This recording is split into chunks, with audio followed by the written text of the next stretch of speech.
আসসালামু আলাইকুম প্রিয় দর্শক, আশা করি সবাই ভালো আছেন। আমিও ভালো আছি আলহামদুলিল্লাহ। আমি আজ আরেকটা রেসিপি শেয়ার করব, জলপাইয়ের মিষ্টি আচার। এই আচারটা এভাবে বানালে খুবই সুস্বাদু হয় এবং খুবই মজাদার হয়, বানাতেও অনেক সুবিধা। আমি প্রথমে জলপাইগুলো ভালো করে পরিষ্কার করে ধুয়ে নিয়েছি। তারপরে একটা চাকুর সাহায্যে আমি একদম ঠিক এইভাবে করে কেটে নিয়েছি, যেন মশলাগুলো মিষ্টি পুরাটাই জলপাইয়ের ভিতরে প্রবেশ করে। এভাবে কেটে নিলে জলপাইয়ের ভিতরে সম্পূর্ণ মিষ্টি এবং মশলা প্রবেশ করবে এবং খেতে খুবই মজা লাগবে এবং সিদ্ধ হয়ে যাবে, একেবারে নরম হয়ে যাবে জলপাইটা। আমি সবগুলো জলপাই এভাবে কেটে নিয়েছি। বটি দাও কেটে নেওয়া যায়, চাকু দাও কেটে নেওয়া যায়। এভাবে একদম চিকন চিকন করে কেটে নিতে হবে, যেন ভিতরে লবণ, মশলা, মিষ্টি সব প্রবেশ করতে পারে। খেতে খুবই মজা হবে, বানাতেও একদম সহজ। এখন জলপাই সিজন, জলপাই দিয়ে এই আচারটা বানিয়ে রাখলে সারা বছরই খাওয়া যাবে। আসলে সারা বছর তো রাখা সম্ভব না, শেষ হয়ে যায় আগেই, তারপরও রাখা যায় ইচ্ছা করলে সারা বছরই। আমি সবগুলো জলপাই এভাবে কেটে নিয়েছি। সবগুলো জলপাই আমি কেটে নিয়েছি। এখন আমি লবণ পানি দিয়ে আধা ঘন্টা ভিজিয়ে রাখবো, যেন লবণটাও ভিতরে প্রবেশ করে। আর লবণ দেওয়ার কারণে জলপাইটা ভেঙে যাবে না, একদম গলে যাবে না, আস্তে আস্তেই থাকবে। লবণ দিয়ে আমি আধা ঘন্টা রেখে দেব।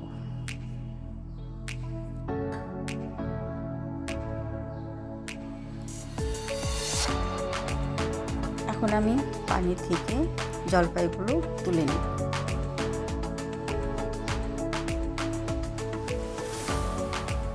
সম্পূর্ণ জলপাইগুলো আমি পানি থেকে তুলে নেব এইভাবে।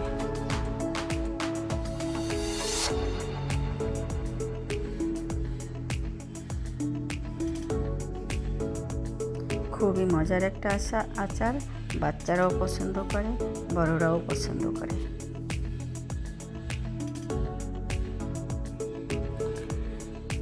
এখন আমি আচারের একটা মশলা বানিয়ে নেব। পাঁচফোড়ন দিয়ে দিলাম, পাঁচফোড়ন ভেজে তুলে নেব। হালকা আছে ভেজে নেব, যেন পুড়ে না যায়।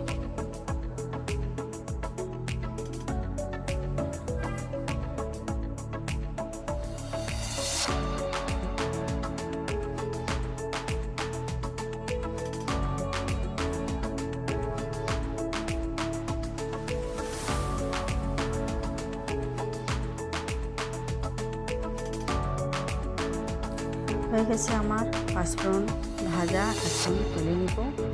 তারপরে আমি শুকনো মরিচ ভেজে নেব। শুকনো মরিচ আর পাঁচফোড়ন একসাথে গুঁড়ো করে নেব।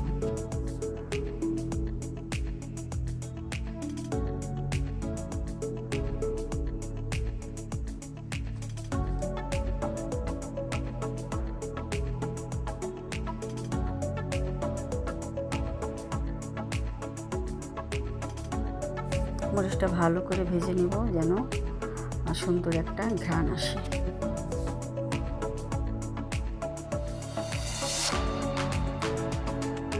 হয়ে গেছে আমার মরিচ ভাজা। এখন আমি বোটা ছাড়িয়ে ব্লেন্ডারে গুঁড়ো করে নেব।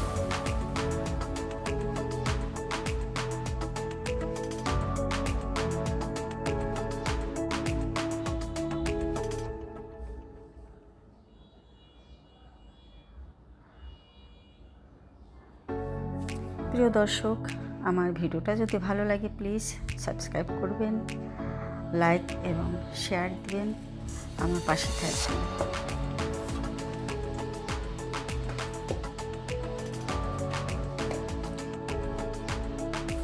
এখন আমি একটু সরষের তেল দিয়ে দিলাম। তেল ছাড়াও এই আচারটা বানানো যায়। আমি একটু তেল দিয়ে দিলাম, সরিষার তেল, একটু সুন্দর ঘ্রাণ আসবে। তার ভিতরে পাঁচফোড়ন দিয়ে দিলাম, আর একটু সুন্দর ঘ্রাণ আসবে।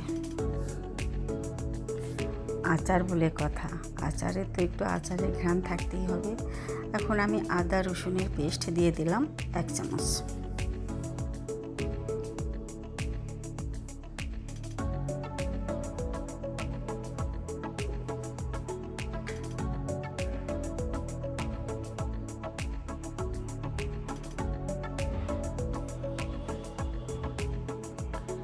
আদা রসুনটা আমি একটু তেলের ভিতরে এভাবে ভেজে নেব, এবং আদা রসুনের কাঁচা একটা গন্ধ না আসে।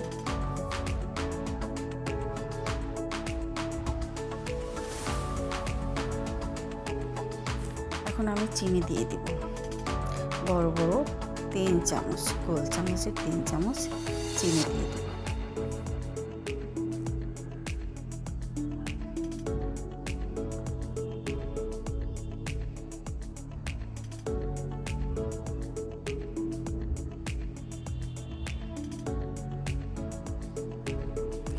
এভাবে চিনিটা দিয়ে দিলে জলপাই দেওয়ার সাথে সাথে একদম পানি পানি হয়ে যাবে না, কারণ বেশি পানি পানি হয়ে গেলে জলপাইটা গলে যাবে।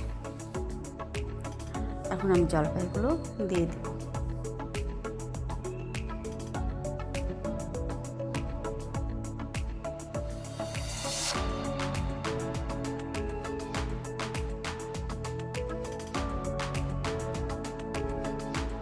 সবগুলো জলপাই দিয়ে আমি ভালো করে মিশিয়ে নিব চিনির সাথে আর মশলার সাথে মিশিয়ে নিব।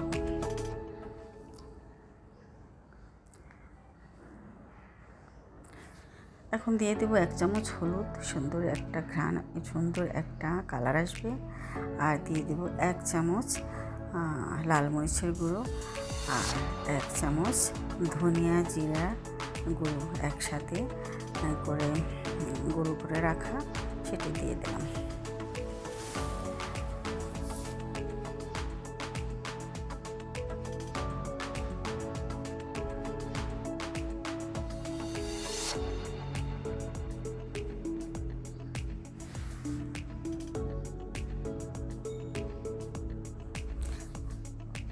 এক টুকরো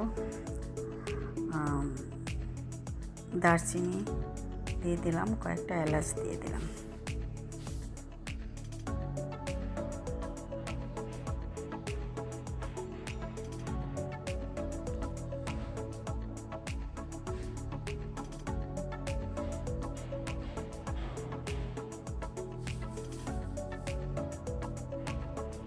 ভিনেগার দিয়েছি, আধা কাপের মতো ভিনেগার দিয়েছি।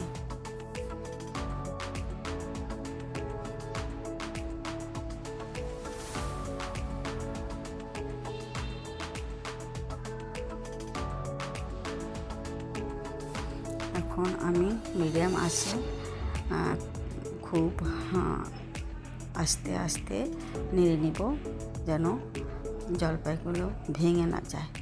জলপাইগুলো তাড়াতাড়ি সিদ্ধ হয়ে যায়, এভাবে কেটে নিলে একদম মশলা সম্পূর্ণ ঢুকে যায়। এখন আমি দিয়ে দিলাম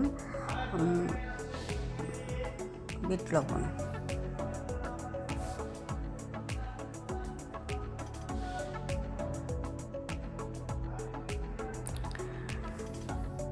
মশলার গুঁড়ো, আচারের মশলা গুঁড়োটা দিয়ে দিলাম।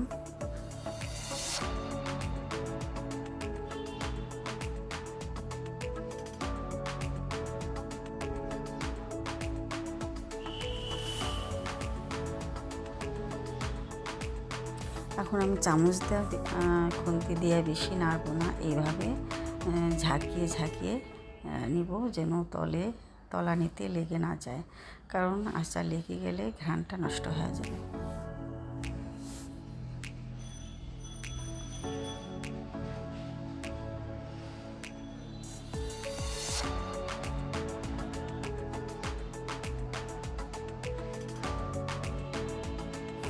সিদ্ধ হয়ে গেছে এবং আমার আচারটা হয়ে গেছে প্রায়।